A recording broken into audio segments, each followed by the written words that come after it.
uncertainty to our brains is like a threat, and we'll do anything to move away from it. Distributed intelligence and decision making. I think a lot of leaders see that as a very scary prospect because they think that they'll lose control. Yeah. But if you genuinely empower people, then most people will step up to that challenge and kind of let adults be adults. Humans are still going to be very much part of organizations going forward, and it's the real competitive advantage will come from understanding how to navigate complex problems as opposed to how to apply the management theories of the 20th century.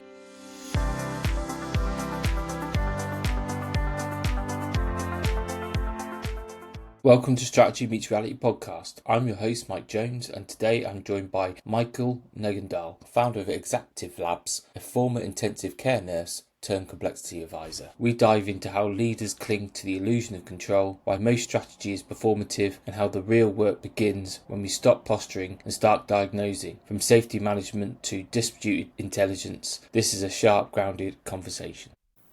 Welcome back to Strategy Meets Reality podcast. I'm your host, Mike Jones, and today I'm glad to be joined by Michael Negendahl. Great to have you on the show, Mike. Michael. Great to be here. Looking forward to the chat. Yeah, cool. Michael, would you mind giving a bit of background about yourself and a bit of context about what you've been up to lately? Yeah. So career-wise, my career's been a bit of a different one for people in the consulting world. I started off as a registered nurse, actually, in intensive care and emergency nursing. But after a little while of working 50% night shifts, I kind of figured out that wanted to do something else and do that all the time with 12-hour shifts. So whilst I was in the hospital system, studied a Master's of Science majoring in occupational health and safety, and then moved into OHS in the university sector here in New South Wales in Australia. And that was really good, gave me a lot of exposure to a lot of different types of sort of hazards and risks within that environment, essentially microcosm of the economy, right, in university sector. So I think that kind of paved the way for me in terms of really understanding stuff and kind of was really good for me later on in my consulting career. And then moved over to the UK, actually, over your way. Oh, cool. Back in 2008, did that for a couple of years. I worked in risk and emergency planning over there, which was, again, really helpful, kind of gave me exposure to those kind of really high consequence, low frequency type events, planning for terrorist attacks and kind of natural disasters and stuff like that, which was really good for my professional development as well. And then back to Australia around 2010, I think it was, back into the university sector. I was working there for a few years, and I think by that time in my career, I was kind of like, how do organizations work? Why do decisions get made? Because I was obviously looking at it from a risk management point of view, and I was kind of like, wanted to get a little bit more understanding. So did an MBA with the idea that would tell me more. Kind of a few years under my belt, I've probably learned that might not have been true. But it was good, learned a lot of things, which was good, and it kind of ushered in my consulting career. So I moved into health and safety consulting at EY here in Sydney. That was around 2015, and I've just left EY actually. So after 10 years, lots of good memories there and lots of good experience, and started my own consulting firm, which is specialised in risk management and complexity consulting, Exaptive Labs. So yes, it's been a career. I was going to say it's like that's an interesting transition, going from sort of nurse into risk management, into health and safety, into consulting around complexity. Yeah, that's diverse, but I think that really useful in that different perspective and those different experiences must be great to understand, as you said, how decisions get made and how organizations operate. Well, and kind of on reflection, I was only thinking about this, in the last few months, actually. I think my nursing time in sort of nursing taught me a lot about people, and then kind of the transition into health and safety taught me a lot about systems. I moved into consulting, that taught me a lot about organizations, how those two things come together almost, how people come into systems and how they integrate and interact. So it was kind of like this real serendipitous mix of experience I found on reflection looking back over the years. You said very diverse, but equally complementary as well, which is I found really beneficial and kind of helps frame kind of my next kind of venture into complexity consulting, which personally I think is a really interesting area, and definitely I think we need more of, to be honest. Yeah, I agree. I think that's a lot of my focus as well, and the focus of this podcast is to help leaders understand complexity and what's that mean to strategy. That's an interesting one when you said about people and systems and stuff. So why do you think so many leaders still reach for certainty, whether it's the 5-year plan, the strategy day, or the new culture as they put it, even when deep down they must know that the world does not work that way. Yeah, I mean, it's a pretty simple question, right? And I think a lot of people ask it. And I'd probably caveat kind of most of the things we talk about today with, I guess, there's a lot of strong sort of cultural and structural drivers to these types of things. Like, so, even going back to Taylorism and scientific management and stuff like that kind of gave us this, it kind of build these assumptions into how we do work. And I think a lot of organizations, these days are just utilizing modern day versions of Taylorism, right? Like they're still quite reductionist in the way that they approach things, even from a strategy perspective. Parts can be kind of stripped down and kind of optimized and put back together, and the whole can be optimized and we can kind of understand it all. So I think there's a lot of strong history there. But to be honest, I think there's also just the basics of how humans work, right? Like we know from a neuroscience perspective, our brains crave certainty. Uncertainty to our brains is like a threat, and we'll do anything to move away from it, right? So we've got that working against us kind of on a constant basis. And there's a lot of good evolutionary reason for that. But when it comes to working with complex problems, then that can be a challenge, right? Is where we oversimplify and we strive to get certainty over problems that really you can't get certainty over. And you have to navigate and make sense of them and take it iteratively rather than with one big solution, right? So I think there's a multitude of reasons. The question I ask myself though is, with all the evidence stacking up from a neuroscience perspective, all the research that's going on in terms of how our brains function and why they function that way. The question for me is, why more of that science isn't making its way into management literature and practice? I think that's the big one for me. Yeah. In snippets of it over the years in my work, particularly around health and safety stuff. There's a lot of psychology in health and safety these days with obviously org psychs such as yourself working in kind of risk and stuff like that. But more broadly in terms of how decisions are made, how strategies are formulated, that sort of thing, you just don't see a lot of that that scientific evidence finding its way into the mainstream literature. No. Which is kind of a question for me. Yeah, and I see this. It's the same. I often fight against the orthodoxy of strategy, and a lot of it's still predicated on sort of 90s typologies. Yeah. That usually talks about complexity. It doesn't really quite fit anymore. Yeah.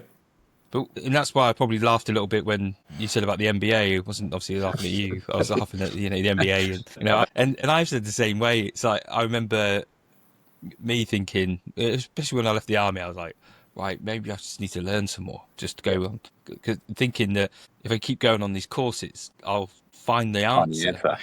Yeah, I can't find the answer, and I still don't find the answer. But it's interesting. Where do you think this need for control comes from? Well, again, I think it's control and certainty. I don't know if they're probably two sides of the same coin. I think. I think there's that sort of that psychological need for certainty within each of us. But then the control element to me, again, is just a way that people seek to feel safe, right? And I think leaders, I think the other thing that I'd probably mention at this point is I think leaders, in my view, these days are in a very difficult position, right? A lot of leaders. And I think there's some recent data out of Gallup, I think, was sort of highlighting, the pressure that a lot of leadership are under at the moment, the fact that there's a lot of uncertainty in the world, there is a lot of complexity, haven't really been taught how to navigate this sort of stuff. So I think all of those are really systemic problems that are bearing out on individuals at the top who, and again, bring in the cultural side of things is, kind of this cultural archetype of the leader, right, that has answers and makes decisions and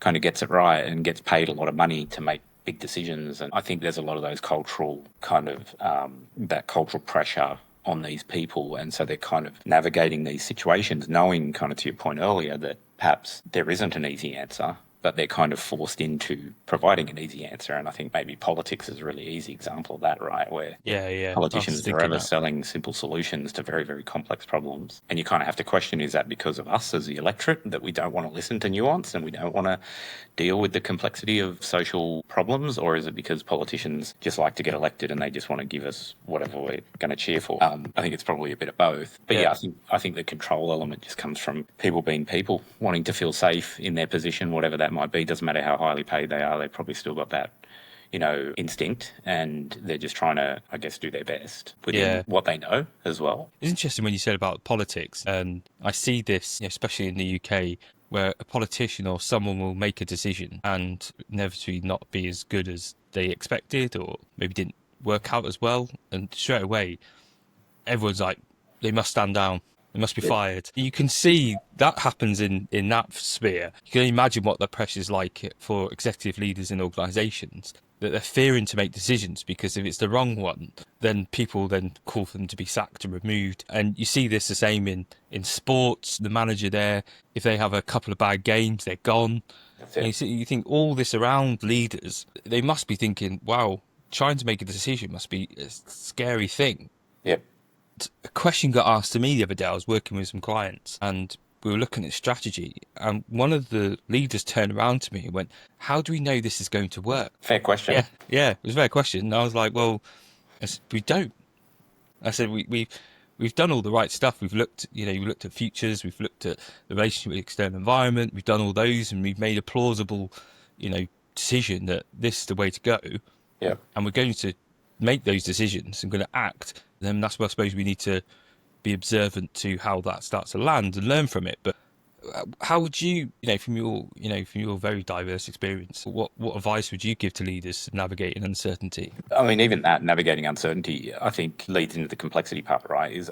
I genuinely don't, in my experience, in all my work experience, I could probably count on one hand how many people I think genuinely understand complexity and complex adaptive systems and kind of how they work. And I think because it's a common word, then a lot of people just assume that they know what it means. It's like, oh yeah, it's all complicated. Yeah. Like it's all kind of, there's a lot of stuff. And they then use the old methods of, again, maybe, harking back to Taylorism and scientific management of like, process map it out, or like if we just maybe to your point, if I just learn a bit more, if I just study a bit harder, if I just put a few more smart people on it, then they'll figure it out. And I think that's a big one for me, is challenging those assumptions that is even the right approach to these things, but as well diagnosing the nature of the problem in the first place. Is like, if this is a complex problem, then we know there's certain methods that we can use to navigate it, and there's certain methods that we shouldn't use to navigate it, and we shouldn't be going down the path where we're asking questions like, how do we know it will work? Well, we don't know it will work, but we'll have to do lots of experiments to probe the system and see what comes up, right? And what we can amplify and what we can dampen and stuff like that. And I think it kind of goes back to my point before about how I can't see how a lot of this stuff is why it's not making its way into more mainstream management literature. I mean, you look at a lot of the big mainstream management literature producers like HBRs and others, you don't see a lot of this stuff coming through there, but that's what a lot of people in management roles would read, right? Yeah. I think it's really getting people familiar with the concept of complexity. What is a complex problem or a complex adaptive system? Can you expect from it? So you don't have unrealistic expectations, like I can solve this problem if I'm smart enough, or if I work hard enough, or if I throw enough money at it or whatever. And it's something that we have to iteratively work through and see what works and what doesn't work. And then we talk about distributed sense making and all these other things to make sense of it, right? So I think it's that, to be honest, is just starting with that, with the correct assumptions of what a problem is and the nature of the tools or the methods that we can use to actually navigate it. Yeah. Highlighting some good points there, especially around people's really understanding complexity and how many people are out there that understand this stuff. And it's definitely growing, but it's growing against a massive wall of things, archetypal things like, HBR. I mean, I remember when I used to read HBR thinking it was like, oh wow, it's amazing. Then I sort of start to realise, oh, it's not. Yeah, it's what I call nice fuzzy stuff. It doesn't really. I look at it now and think it doesn't really do much.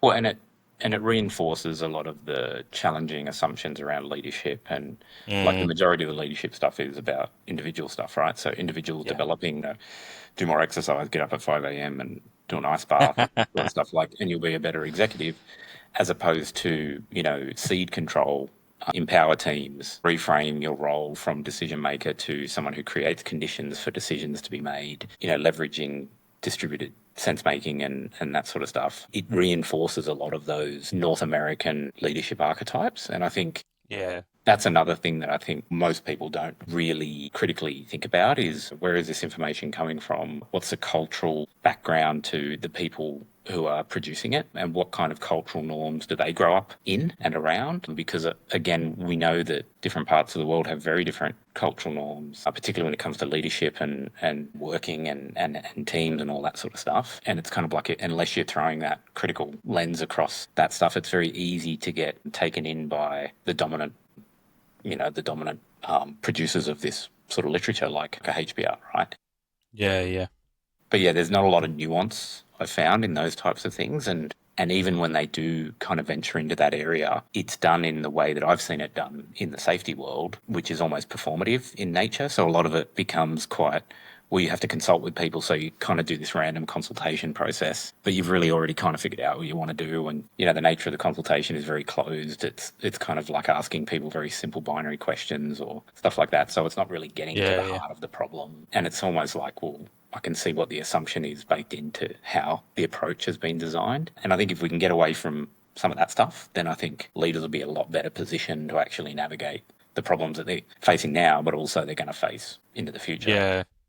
And I think that you're right with the predominant view of what a leader is about. And I think it's a bit earlier when we talk about politicians and their decision making that we've got a leader and they have to do the sense making and they have to then produce the answers, where individuals are finite, human beings are finite, individuals. We've only got so much cognitive capacity. Yeah. We can only see so much of the world at any one time. We have our predominant biases and perspectives that are interlocked into our orientation. Yeah. And moving from that to realizing that me as a leader, I don't need to have all the answers. And exactly what you said, I love what you said about setting the conditions. How do I set the conditions so that people around me can support with decision making? I can listen to their perspectives. I can move away from the Taylorism view of we have management do the thinkers and we have people doers, and actually embrace that everyone has a perspective, everyone has information, and that get into the widest depth of our organisation just to listen to understand what's going on. It could be a great source of information, a great source of decision making. It kind of like I was went to an event. A friend of mine, he works in sort of the agile community, so he's kind of around this type of sort of, well, I guess, applied complexity stuff with software development and stuff like that. And some of the stuff they talk about is zero distance to customer, right? And that's, I think it's a really fascinating concept, and I think a really underutilized concept in organizations, where it's like, well, the people closest to the customer knows what's happening with the organization, right? Like they're there, they're living and breathing it. And in a lot of organizations, the people who make decisions are so far removed from the customer that they don't know. And it's not because they're not intelligent people and they don't work hard and, they're not well intended. It's just that when you are so far removed from somebody, unless you proactively seek out that individual, or that cohort in your customer, and don't rely on third party assessments of the customer like that, I think that's a critical one.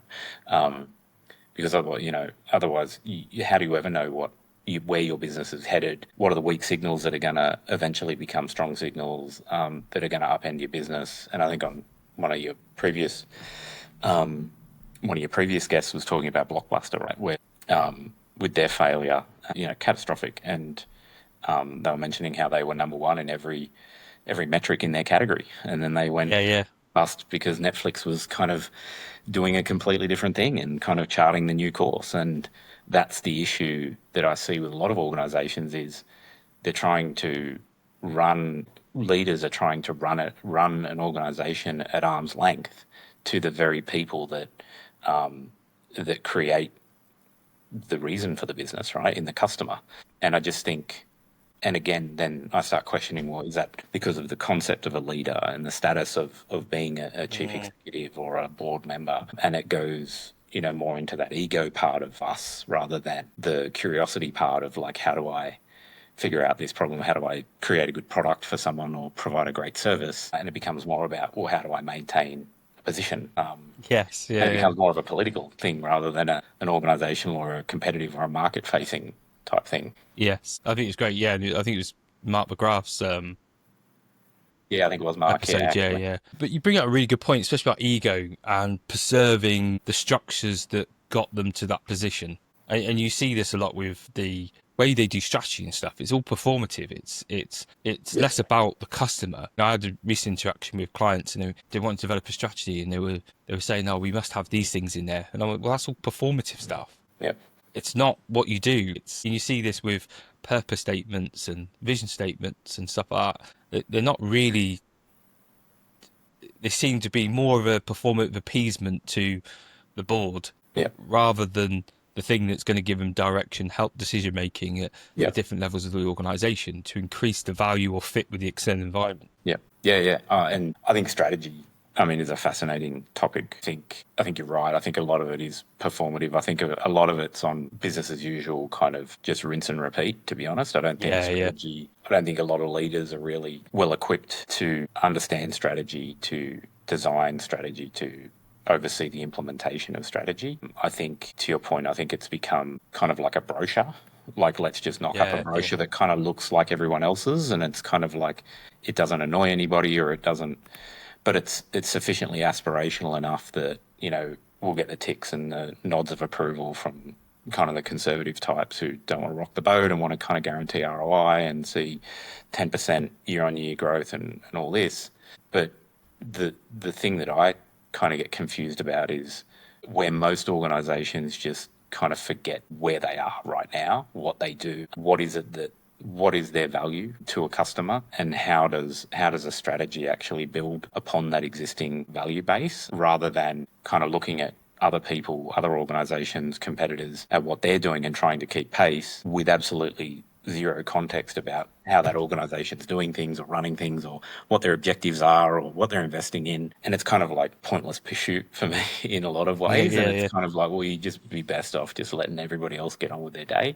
That being said, I think strategies it's a very underappreciated and underutilized skill. And it seems to be getting worse. And I don't know if that's a case of we're starting to see the fracture between the problems that organizations are facing and the methods that they're using to approach them, which I think it would be from my research. It seems that most organizations are relying upon, reductionist, kind of linear kind of thinking to navigate complex problems, and they're doubling down on that sort of stuff when really they should be doubling down on sense making and kind of, distributed decision making and sense making across their organization to kind of really pick up on the weak signals, what's happening in our business, what's happening in our sector, where can we move, what are customers wanting, how can we provide a better product, that sort of stuff. The companies that do that seem to be working quite well, and the others kind of don't, from what I can see.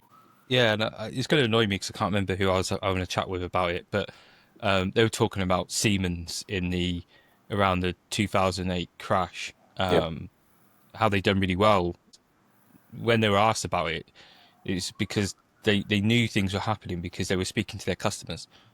Crazy. And the customers were telling them what their fears were, what was happening, which gave them great insight. So they had the ability to adapt with the customers' needs because they were so interconnected. And I think this is where all the stuff that we talk about at the start around that need for control, the ego element, our inability to or want to deal with uncertainty. We seem to centralize all this stuff. The more we get worried about, we centralize it. We now got we proliferate job titles now. It's like it's mental. Suddenly we've got like a head of strategy and their little strategy team that are like disconnected. We've now got we got like head of employee experience, head of culture, head of all these things. And I'm like, why are you? It's like almost think if we just put a head on it and we can control it. And all these things that can't be controlled, they're trying to control it, which, seems really counterintuitive to me. No, it is. But again, I kind of put that in the reductionist approach, right? It's like, well, if I create a department to fix something, then it'll be fixed, right? When in actual fact, you're dealing with a complex problem, which is probably distributed throughout your business in terms of touch points and people who might have, control or input to it, which is where distribution of that sort of sense making and decision making is supposed to come in. It's not just for fun. It's not just a thought experiment. It's to create a sensor network throughout your organization to make sense of what's happening and then work out what the best course of action is, and to do that in real time. But instead, yeah, exactly to your point, is they kind of go, oh, we're having a lot of problems in customer satisfaction. We'll create a head of customer satisfaction, and they'll annoy the hell out of our customers by sending them emails with NPS scores on it and all that, even though the science behind NPS is completely debunked and it's kind of pointless and it means nothing, but we'll still put it on a dashboard and we'll put metrics around it and we'll do all this stuff. And I think that's the big thing for me, and kind of as you were talking there in terms of like the proliferation of just stuff and activity, I think that's where I've got to in my research, and why I find complexity science is such a refreshing approach, is because if you kind of start from the right position, you kind of go, well, all of that stuff doesn't make sense, so I'm not going to don't even bother.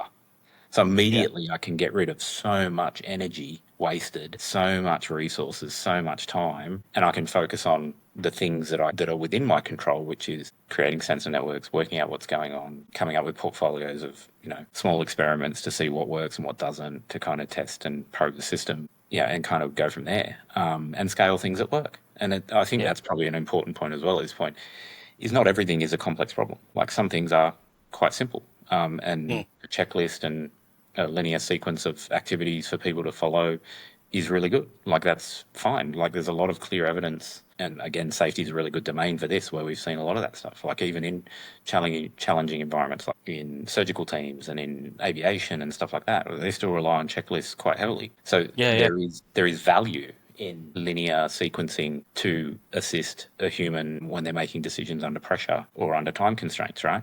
So it's not to say that everything has to be, we've got to ask everybody everything and we've got to, take into account all these opinions and whatever, which I think some people who don't quite understand complexity fully get, is not everything's a complex problem. The key is diagnosing those complex problems and making sure that you approach them in a way that matches the nature of the problem.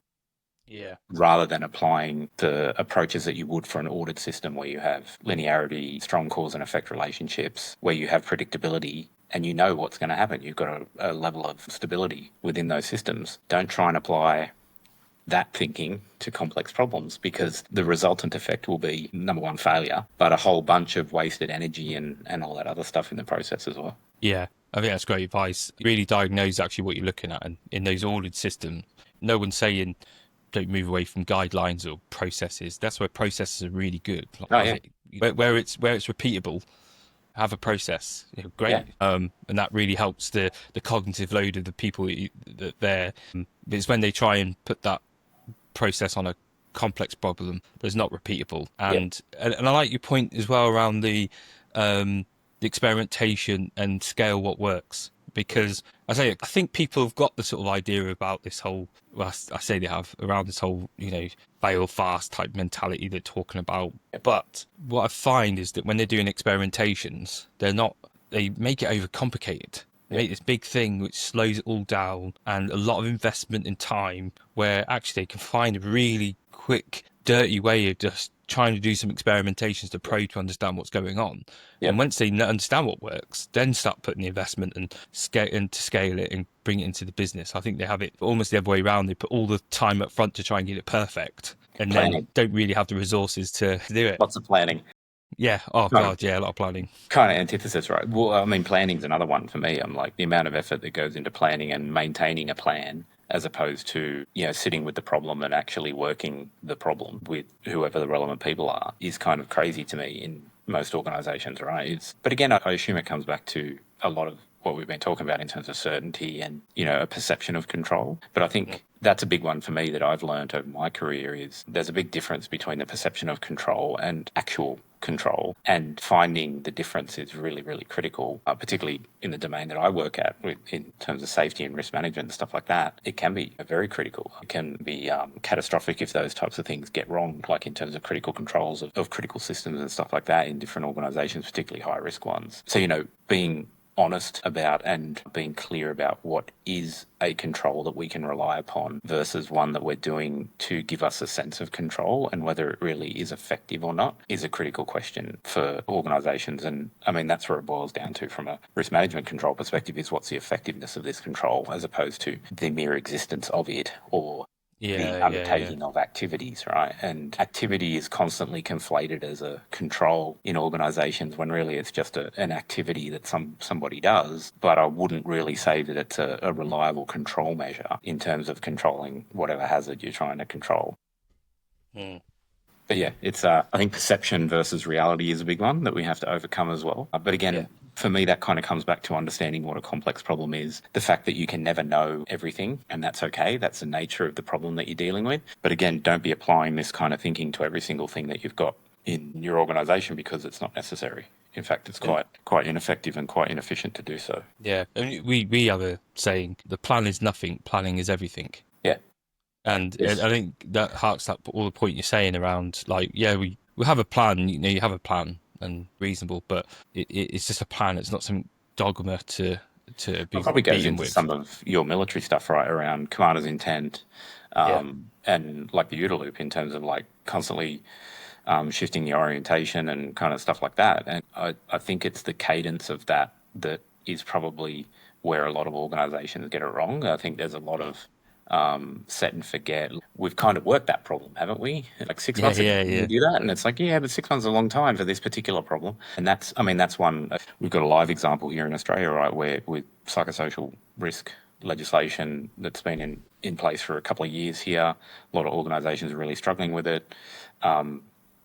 Fairly unsurprisingly from my perspective, because it's a complex problem and most organizations are applying linear logic to a complex problem, and it's a relational issue, so it's between interactions with people. This is not something Yeah. that you can apply, the rigid kind of control approaches that you do for a physical hazard. But again, that comes down to treating each individual problem based on its own nature. And if you're dealing with a complex problem versus a complicated one, then you have to treat them differently. And subsequently, the control environment that you develop for those will look different. And the cadence of things like orientation, if we're looking at it from an OODA loop perspective, is some might be fast and some might be slow. And that's okay. But you have to build that level of nuance and variation within the system, because otherwise, you're just using the same tools to address different types of problems, which is only going to end up in risk of some sort, whether it's safety, whether it's competitiveness in terms of market and stuff like that, product quality, whatever. It's all going to come out somewhere. Yeah. I've seen a lot in some of the clients I work with that are in safety. I don't deal with safety, but they are in safety critical areas of work. And one thing I've noticed is that in the safety now, to try and control things, they're centralizing everything into packs telling people exactly what to do. Yeah. But they think that by trying to control it and control the actions of people, they're going to make it more safe. But actually, they're making it more unsafe because we're not disputing the thinking and the decision making. Yeah. And so they're not now going to those situations, not thinking, oh, right, what have I been told to do? Yeah. And how can I navigate this as safely as possible to achieve the aim, but also make sure that we are safe? They're going, well, the list doesn't say this. So Should I follow the list, or should I? Yeah. Well, and I mean, that's a good example, because I mean, safety as a profession is pretty bad at this in terms of applying policy and procedure as a control for everything, because it just, you have an incident, you develop another procedure, you do a bit more training on someone again, like you've just got to try harder and you'll be better, as opposed to creating an environment where people are constantly making sense of what's happening, and we're empowering them with the capabilities to actually navigate those things. The one point I'd make on that is, again, it's like what we mentioned before. It's appropriate for the particular hazard or situation that you're in, right? Where you may have, like I said, safety critical stuff is a very good example, particularly in the physical hazard world. So you're talking like gas plants and those types of things, where process safety is a really good approach to managing high risk incidents. A lot of linear sequencing and processes is important in those environments. I don't think anybody's debating that, but I think it's the application of that thinking, that very engineering thinking, to complex problems that doesn't quite fit. And that's where we're seeing the tension bubble up. And often, as a practitioner, as a consultant, where I go and talk with operational teams, they'll tell you what they're doing to actually deal with something, and it's not by the process or the book or whatever. Yeah. And you're kind of like, well, then within the system, it's like, well, how do we capture their operational knowledge, redesign so that they're actually in alignment with whatever they're telling them to do? And at that point, you can challenge any unhelpful behaviors, potentially that the guys might be doing stuff that are unsafe and all that. Then you kind of work on what is a safe way to do this, but a way that's also aligned with how you actually undertake the task as people who are, the specialists at undertaking that task, as opposed to a process, health and safety process designer. Yeah. Who was removed from the work. And I think that's a great point, especially when we think about the execution.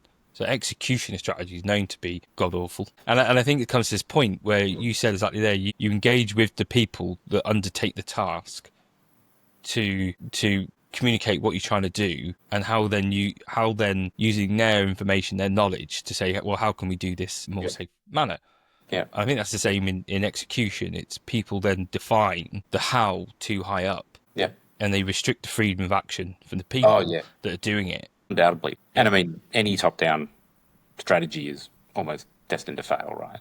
And I mean, and particularly if you're talking about in complex environments, which, I mean, let's be real, with digitization and globalization and stuff like that, you'd be hard-pressed finding a work environment that's not, a complex adaptive system. That doesn't, have the hallmarks of it, or at least in some capacity, right? Like it might not entirely be, but most organisations are just by virtue of having a bunch of humans beings in them, and the level of interpersonal interaction. But I mean, most organisations again kind of take that, that very traditional approach of the people at the top design the strategy. They tell all the people charged with execution what they're going to do, what vision they've got, and what direction they're going to go in, and how we're going to be the best at something in 5 years. And then the people are sitting there going, "What on earth is this? This is never going to happen because of a whole bunch of reasons," or just completely disagree with the direction and all that stuff. Yeah. But if you take it bottom up, and I mean, this is again why I kind of like leveraging kind of some of the complexity approaches. If you take bottom up, start with where you are, starting with where you are, not where you want to be, because aspirational states are great, but at the end of the day, they're just kind of like a wish list. It's like, well, sure, how are you going to get there? Here's what's more important as to where you want to go. But setting that sort of direction as opposed to those explicit goals, starting from where you are and working on, from that complexity point of view, that kind of adjacent possible, like what are the things that we can actually reach to that are quite easy for us to get to, as opposed to trying to go all the way to sort of some arbitrary goal at the end of, a 5-year, a 3-year, or 5-year cycle with no actual path to get there. That's what I find fascinating. Yeah. Strategies is they're literally just aspirations, right, of people sitting in executive roles that kind of, and I mean, they sound great, they sound fantastic. And again, it sounds like we're sort of bagging out people in senior positions, but I think it's this ritualistic behaviour that we've got into in terms of leadership, is that's what a leader does. And I think more and more, if leaders just actually went and engaged with people in operational roles on a real frequent basis, with a curiosity and sort of that inquiring mind, I think you'd be a lot better in terms of creating a strategy just from that alone, let alone sitting in a boardroom with a bunch of consultants and stuff like that. And again, it kind of mystifies me. I don't think any of this is revolutionary or all that difficult to do. It's just being willing to just do something a bit different and see how it goes. But maybe it goes back to one of your points before. How do we know this is going to work? Well, how do you know that the other approach is going to work, right? Like that's because all evidence suggests, as you said, just read any McKinsey report or Bain report or any of that. All the evidence suggests that most strategies that are developed don't get implemented. What's the harm in trying something different? Yeah, exactly. Shocking statistic. I think it's about 98% of strategies are never implemented. That's sort of that was Kaplan and Norton's it's crazy estimate.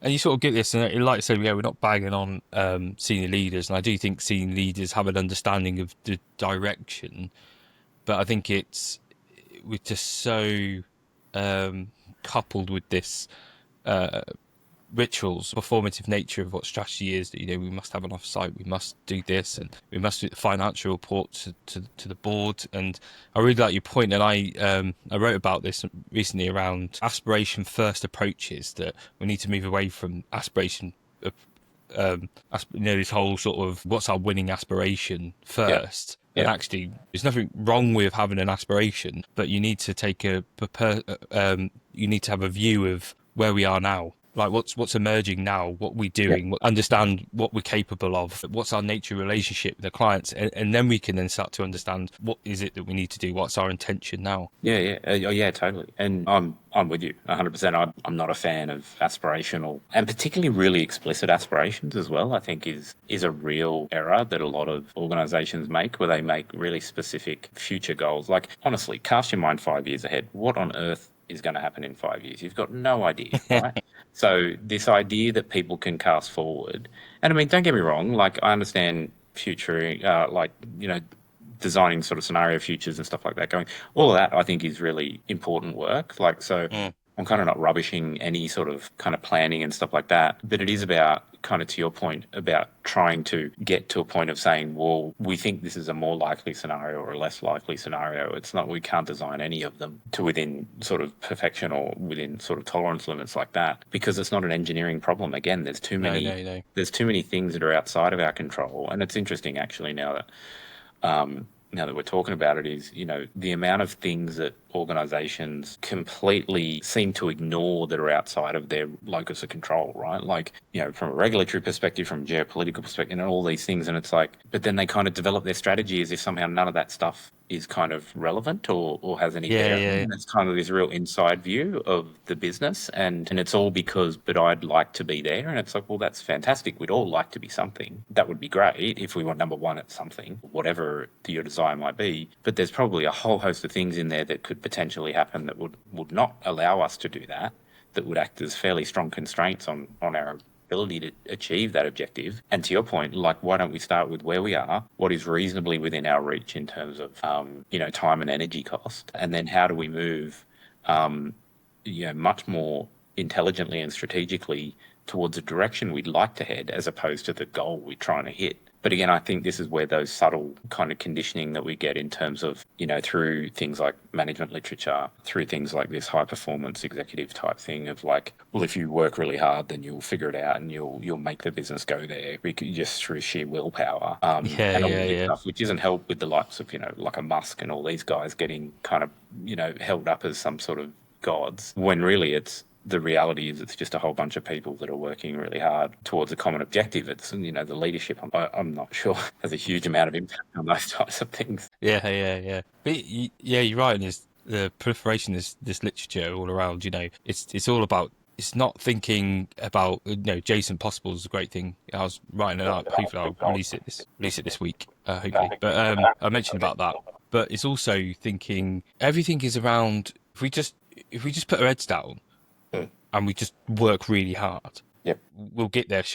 Instead of thinking what we need to do is this. For us to do this, that means that we either give direction or we actually need to change something structurally. And I suppose this comes into where experimentation comes in. Small. Let's try this, see if this works, and if then we can scale that team to do what it needs to do. Yeah. And that's where it's more thoughtful, intentional maneuvers rather than, right, we've just got this aspiration that we're going to be number one freaking manufacturer of this in 5 years. Let's just go. Yeah. Well, and there's a couple of things there. I mean, I like the quote, it doesn't matter how well you solve the wrong problem, sort of thing, right? Or it doesn't matter how well you optimize it to solve the wrong problem. And I think that's what I often see is, kind of to your point, organizations spend so much time focusing on efficiency and all these internal things that are about their own machine. They lose sight of what's actually happening in the markets that they operate in, or in the environments they operate in. And I mean, it goes to that orientation point on Boyd's OODA loop, right? And it's kind of like, but the way they kind of do those cursory things in terms of benchmarking and stuff like that, like what's everyone else doing? To it.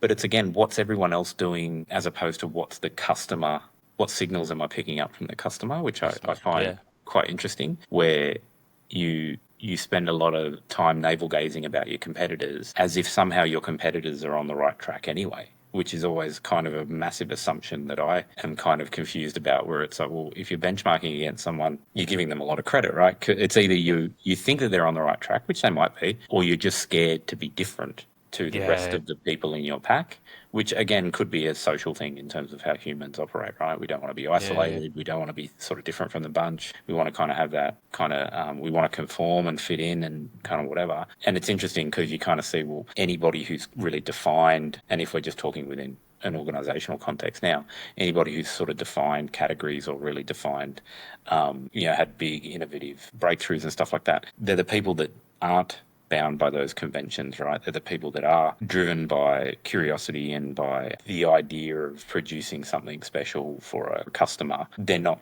obsessed with optimizing their own workflows internally and all this other crap that kind of might be important at some point, but in a lot of instances, I think just waste a lot of time and energy from stuff that's more important in terms of what's happening in our environment. Where are we heading? How do we strip away stuff so people can get on with their job and make sense of what they need to do? And as a leader, what's my role in doing that, in clearing the decks for them, as opposed to maintaining a status and kind of, like you said, this performative role of like being busy and doing lots of things to justify my salary or something. And again, I just kind of reiterate, I think leadership's a really tough job these days. It's only getting harder. I think leaders of, years gone by have probably had a much easier task than leaders of today. And I think for me, I have a lot of empathy for people in those positions because it is very hard. It is very isolated. And I think they do need that support. And I mean, that's where I've kind of focused my energy, right? Is like, well, how do you help people in those positions make sense of what they're facing? And to me, a lot of that starts with like, get back to fundamentals. What's your role? Don't be burdened by this kind of cultural archetype of like, you have to make every decision.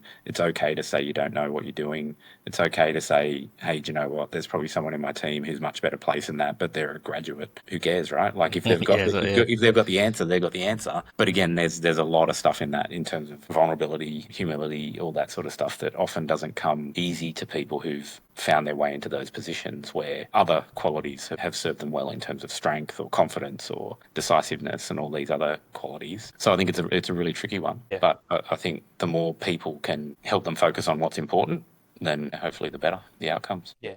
And I agree with that with the organisations that herd mentality. Is like our supermarkets over here are the same. They don't really do anything bold or different. They just do pretty much the same as what everybody else does. And they just but that extends into your point around leaders. It's tough because with herd mentality comes comfort because you get to see what they're doing and you just do a little, iterate it slightly better than what they're doing, and you don't do anything bold to step out of that herd. Yeah. And I think that's the trap they come in. They just think, well, if I just have the comfort of doing pretty much what everybody else is doing, I won't stand out as a problem. Yeah. And I'm probably not going to fail because I've just sort of seen what they're doing and I can just iterate a little bit better on them. So I'm just the same as them, but I'm just slightly bit better than them. Yeah. As long as I'm slightly Yeah, just slightly better. I've heard a quote before as a consultant: as long as you're 5 minutes in front of your client, then you're an expert, sort of thing. But I think it's true. But I mean, again, I think there's some deep-seated sort of evolutionary purpose to this, right? Is like you don't survive as a species by going out on your own, right? So it is counterintuitive to us, when we are feeling threatened as well as individuals. And I don't think, being granted a status, a prestigious status in an organization makes anybody, immune to those types of things, even, obviously subconsciously.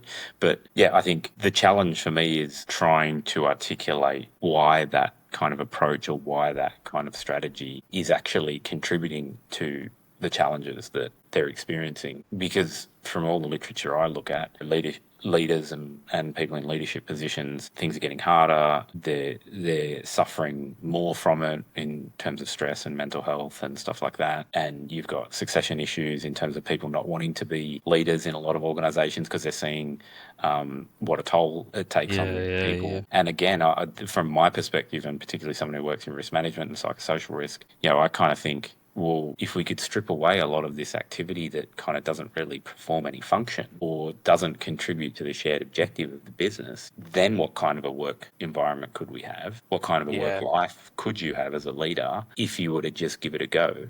Now, I say that, it sounds like a degree of naivety, but, in my time seeing lots and lots of large complex organizations and how they function, I'm kind of like, well, you can't tell me that the way it's working is going all that well. So why wouldn't you just try something different? And to your point on the experiment stuff is like, start small and just see how it goes and get rid of some of the things, the long held assumptions that you think are constraining you, and actually work from, where are we? What can we do right now in terms of lowest energy cost and sort of time, and see what we can do, and just get the sensor networks out there to see what works and what doesn't work, and try and pull that whole zero distance to customer thing and get close to who you're selling to, because at the end of the day, that's all a business exists for, right? Is to serve its customers in whatever way.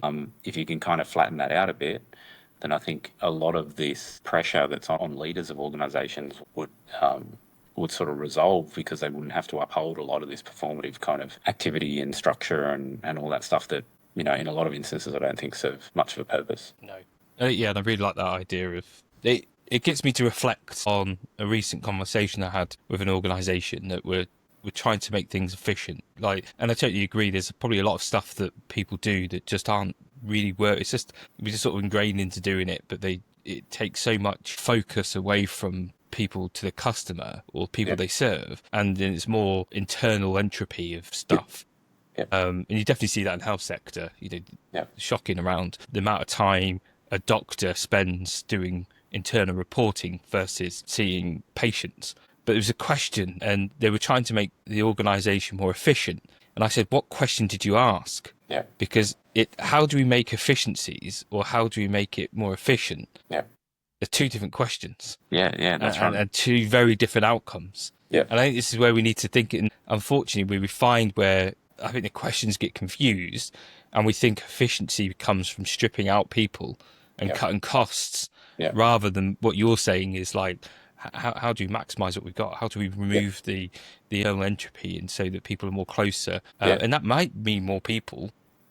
It could. It doesn't. Yeah, it doesn't necessarily mean that we need to make efficiencies rather than being efficient. It's funny you mention that, because there was just one of the universities here is doing an efficiency drive. Interestingly, been reported to the health and safety regulator over it. So I'm seeing how that whole thing will play out. But I think they're getting rid of 400 staff or something like that. Universities are under pressure here in Australia. Like, there's a lot of headwinds post-COVID and stuff like that.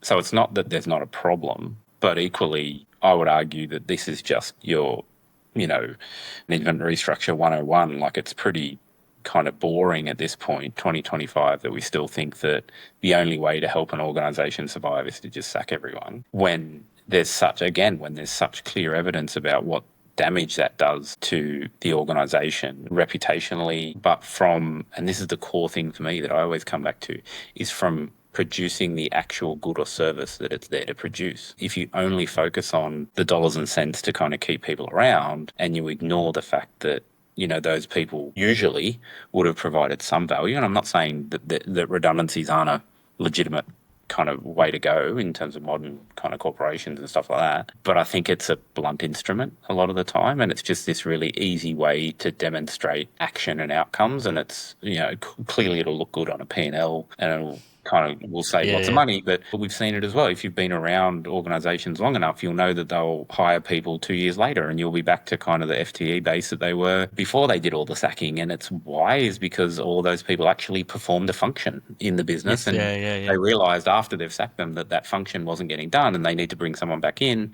and they've probably paid a whole heap of costs on like sort of short-term people in to get, either consultants or whatever. So it's all this and I mean, we see that in our health system, right? Is like you kind of don't hire the right people, but then you fly them in from New Zealand for weekend shifts and pay them 300% loading and all this sort of stuff. And it's this craziness of, I think a lot of these things are driven by, again, not understanding the problem that you're facing. Yeah. And I mean really understanding it, right? Not at a cursory level. Like, I think a lot of management teams, and to be fair, consulting advisors and stuff like that do as well, where they apply a lot of patterned advice where it's like, I've seen this before and this is the answer. And I'm like, well, I don't think that's true. I think we need to kind of make a bit more sense of the situation. And you're just getting this carbon copy of like,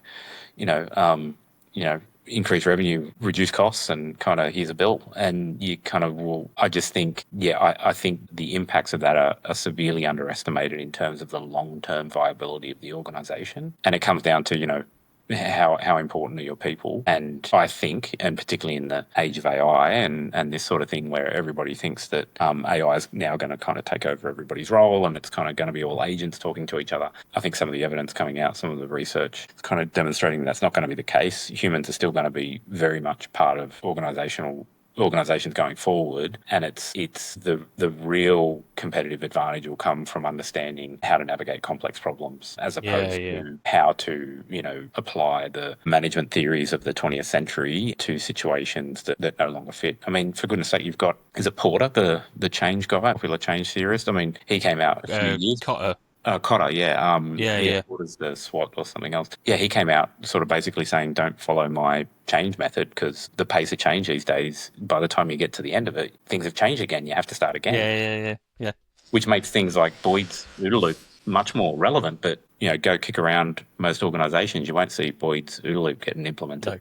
No. You see you see Cotter and all those things like the change curve and all this stuff that I recently was with clients. I said about Cotter, don't bother. They're like looking at me like I just sacrificed a sacrilegious animal in front of them. Yeah.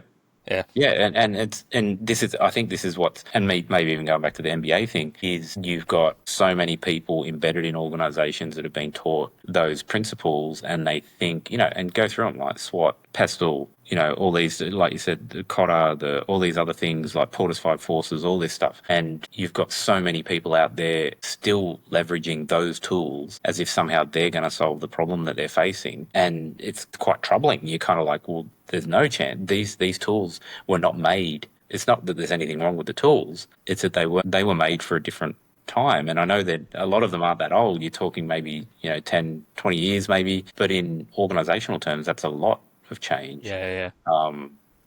In terms of digitization alone. So why would you use the same methods? But this is where I kind of see is people who, have done a degree or a course or something like that at a point in time, and then they just apply the learnings from that, into perpetuity, as if somehow your role doesn't necessitate you learning more as you go. And I think that's the difference that I've seen in leaders that I've worked with, is those that are curious, kind of keep an open mind, and maybe, again, to the Boyd's thing, destroy and recreate their kind of mental models, are the ones that have greater success or a lot more adaptability and agility to new circumstances, because that's really what it is, right? But I think this, maybe it kind of goes full circle back to the certainty and the control, is that underlying comfort that brings, and just that human desire to just be like, hey man, I just want to know that things are all good. Like, can I just do my job and go home and it's all good? Like, I don't want all this flux and all this change and whatever. But again, to me, that's just kind of like denying gravity. So it's like, well, it's going to happen regardless. And if you align your systems, then navigating that is actually not as stressful as what I think you think it might be. And I would posit that maintaining the systems of rigidity and stuff like that is a lot more stressful when meeting complex problems. So it's kind of like, well, I think we've got it backwards a bit. Yeah, I agree. This has been really fascinating, and I think there's going to be a lot for people to take away from this conversation. But what would you like to leave listeners with to think about from this podcast?